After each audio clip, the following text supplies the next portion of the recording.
नमस्कार, स्वागत है आप सभी का डीडी न्यूज के इस विशेष सांकेतिक भाषा के बुलेटिन में। आपके साथ मैं हूं संध्या शर्मा और मेरे साथ है मेरी सहयोगी मनीषा शर्मा। आइए बुलेटिन की शुरुआत करते हैं हेडलाइंस के साथ।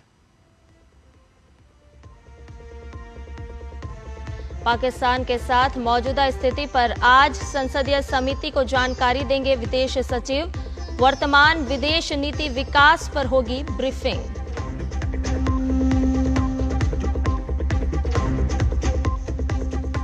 भारत के रक्षा सिद्धांत में महत्वपूर्ण मोड़ साबित हुआ है ऑपरेशन सिंदूर।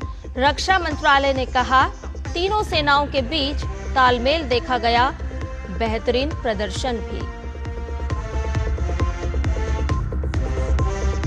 रूस यूक्रेन संघर्ष रोकने के लिए अमेरिकी राष्ट्रपति ट्रंप आज पुतिन और ज़ेलेंस्की से करेंगे फोन पर बात। व्यापार पर भी होगी चर्चा।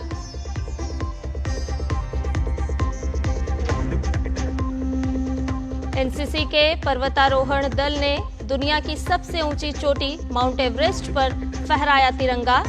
सोशल मीडिया एक्स पर तस्वीर साझा करते हुए कहा, ऐतिहासिक क्षण।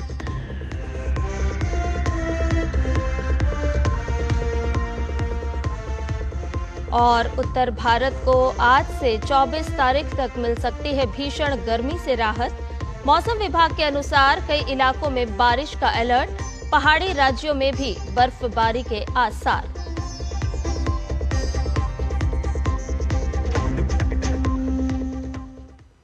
और आइए अब सभी खबरों को जान लेते हैं विस्तार से। भारत की पाकिस्तान के साथ मौजूदा स्थिति कैसी है, इस विषय पर विदेश सचिव विक्रम मिस्री आज संसदीय समिति को जानकारी देंगे। वर्तमान विदेश नीति विकास पर भी ब्रीफिंग होगी। इसमें 22 अप्रैल को हुए पहलगाम आतंकी हमले के बाद 6-7 मई की रात पाकिस्तान और पीओके में मौजूद आतंकवादियों के ठिकानों पर चलाए गए ऑपरेशन सिंदूर की भी जानकारी होगी। इसके अलावा 10 मई को हुए दोनों पक्ष के बीच सीज फायर सहमति के बारे में भी समिति को बताया जाएगा। भारत ने 23 मिनट के ऑपरेशन सिंदूर के तहत पाकिस्तान और पीओके में 9 आतंकी ठिकाने तबाह किए थे। इसके बाद के एक्शन में पाकिस्तान के कई एयरबेस को भारतीय सेना ने निशाना बनाया था। फिर 10 मई की शाम 5 बजे भारत और पाकिस्तान के बीच सीज फायर हो गया था, जो अभी जारी है।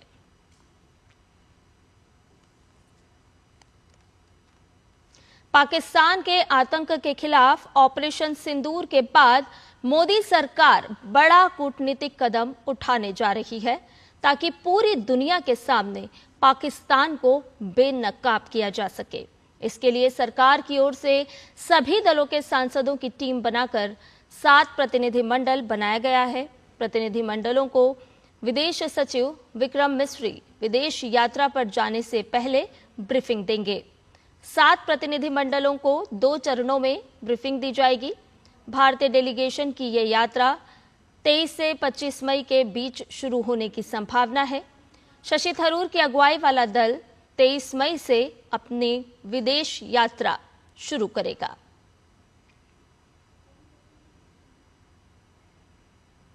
रक्षा मंत्रालय ने कहा है कि ऑपरेशन सिंदूर भारत के रक्षा सिद्धांत में एक महत्वपूर्ण मोड़ साबित हुआ। इसमें तीनों सेनाओं के बीच तालमेल, रणनीतिक गहराई और तकनीकी विशेषज्ञता का प्रदर्शन किया गया। पहलगाम आतंकी हमले के बाद शुरू किए गए ऑपरेशन सिंदूर ने सटीकता, व्यावसायिकता और उद्देश्य के साथ तीनों सेनाओं की संतुलित प्रतिक्रिया को प्रदर्शित किया। विभिन्न एजेंसियों से मिली खुफिया जानकारी ने 9 प्रमुख शिविरों की पुष्टि की, जिन्हें आखिरकार ऑपरेशन में निशाना बनाया गया था। भारत की जवाबी कार्रवाई सावधानीपूर्वक बनी योजना और खुफिया नेतृत्व वाले दृष्टिकोण पर आधारित थी। इसने सुनिश्चित किया कि ऑपरेशन न्यूनतम अतिरिक्त क्षति के साथ संचालित हो।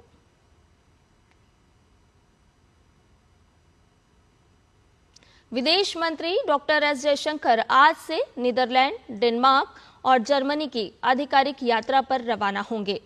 डॉक्टर एस जयशंकर इस दौरान इन दोनों देशों के शीर्ष नेताओं और विदेश मंत्रियों से मुलाकात कर द्विपक्षीय सहयोग, व्यापार, प्रौद्योगिकी और आपसी हित के क्षेत्रीय और वैश्विक जैसे अहम मुद्दों पर चर्चा करेंगे।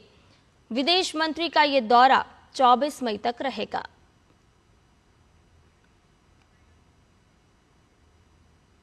उत्तर प्रदेश एटीएस ने एक बेहद संवेदनशील ऑपरेशन के तहत पाकिस्तानी खुफिया एजेंसी आईएसआई के लिए जासूसी करने के आरोप में एक एजेंट को मुरादाबाद से गिरफ्तार किया है। इसकी पहचान रामपुर निवासी शहजाद पुत्र अब्दुल बहाब के रूप में हुई है।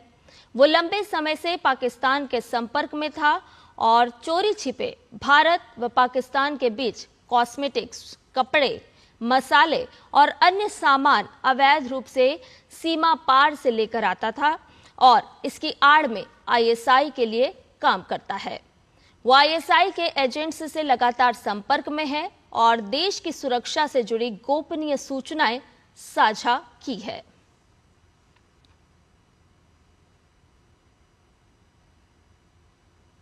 सोलापुर हादसे पर प्रधानमंत्री नरेंद्र मोदी ने गहरा दुख जताया है। प्रधानमंत्री कार्यालय ने अपने सोशल मीडिया प्लेटफॉर्म एक्स के माध्यम से उनका संदेश साझा किया और कहा कि इस घटना से दुखी हैं। जिन लोगों ने अपने प्रियजनों को खो दिया है उनके प्रति संवेदना, घायलों के जल्द स्वस्थ होने की कामना पीएम ने की और पीएमएनआरएफ से प्रत्येक मृतक के परिजन को 2-2 लाख रुपए की अनुग्रह राशि देने की घोषणा की है। साथ ही घायलों को 50-50 हजार रुपए दिए जाएंगे। महाराष्ट्र के सोलापुर में रविवार को एक फैक्ट्री में भीषण आग लगने से फैक्ट्री मालिक और उनके परिवार समेत 8 लोगों की मौत हो गई है। अमेरिका के विशेष दूत स्टीव विटकॉफ का कहना है कि हम ईरान को 1% यूरेनियम संवर्धन की भी अनुमति नहीं दे सकते। उन्होंने कहा कि अमेरिका और ईरान के बीच किसी भी समझौते में यूरेनियम संवर्धन न करने का समझौता शामिल होना चाहिए। वहीं ईरानी विदेश मंत्री अब्बास अराकी ने विटकॉफ के बयान का जवाब देते हुए कहा कि स्टीव विटकॉफ सच्चाई से बेखबर हैं। विदेश मंत्री अराकी ने ईरान की स्थिति को दोहराते हुए कहा कि संवर्धन जारी रहेगा, लेकिन ईरान ये सुनिश्चित करने के लिए सहयोग करने को तैयार है कि परमाणु हथियार ना बनाए जाएं।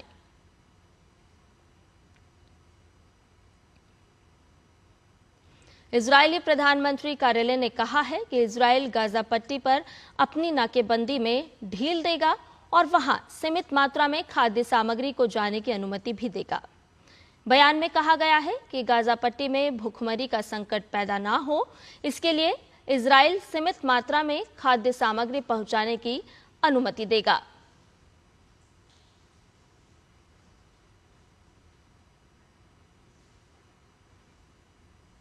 पूर्व अमेरिकी राष्ट्रपति जो बाइडेन को प्रोस्टेट कैंसर है। उनके कार्यालय की तरफ से जारी एक बयान में ये जानकारी दी गई है।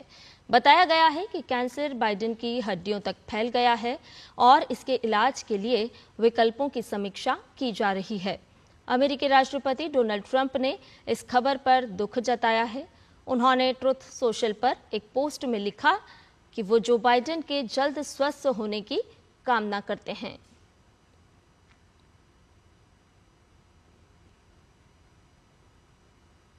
एनसीसी कैडेट्स की टीम ने दुनिया की सबसे ऊंची चोटी माउंट एवरेस्ट पर सफलतापूर्वक चढ़ाई की।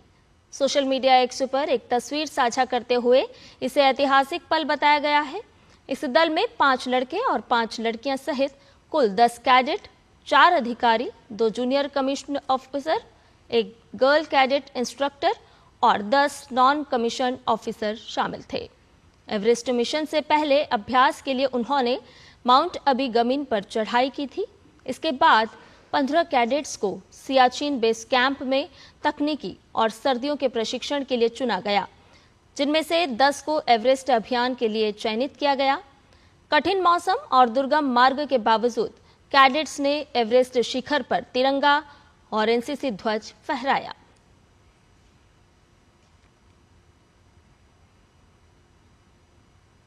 खेलो इंडिया पहल के अंतर्गत आज से भारत के समुद्र तटों तक पहले खेलो इंडिया बीच गेम्स की शुरुआत होगी, जिसमें देश भर से 1000 से अधिक एथलीट हिस्सा लेंगे।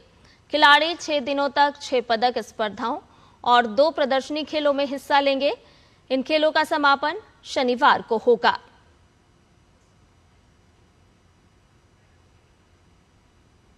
मौसम विभाग ने कर्नाटक, कोंकण, गोवा, लक्षद्वीप और केरल में 24 मई तक भारी से बहुत भारी वर्षा होने की आशंका जताई है।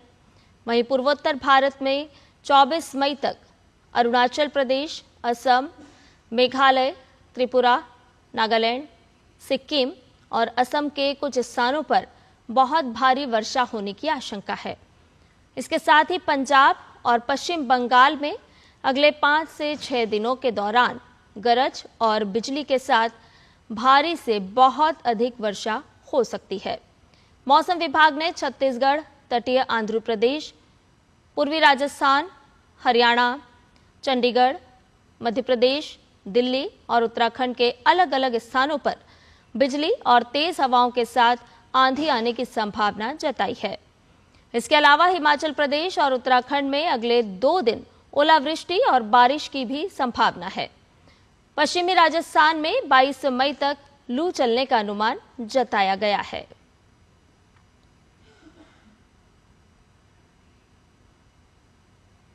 और इसके साथ ही हमारे इस विशेष सांकेतिक भाषा के बुलेटिन में फिलहाल इतना ही। मुझे और मेरी सहयोगी मनीषा शर्मा को दीजिए इजाजत। नमस्कार।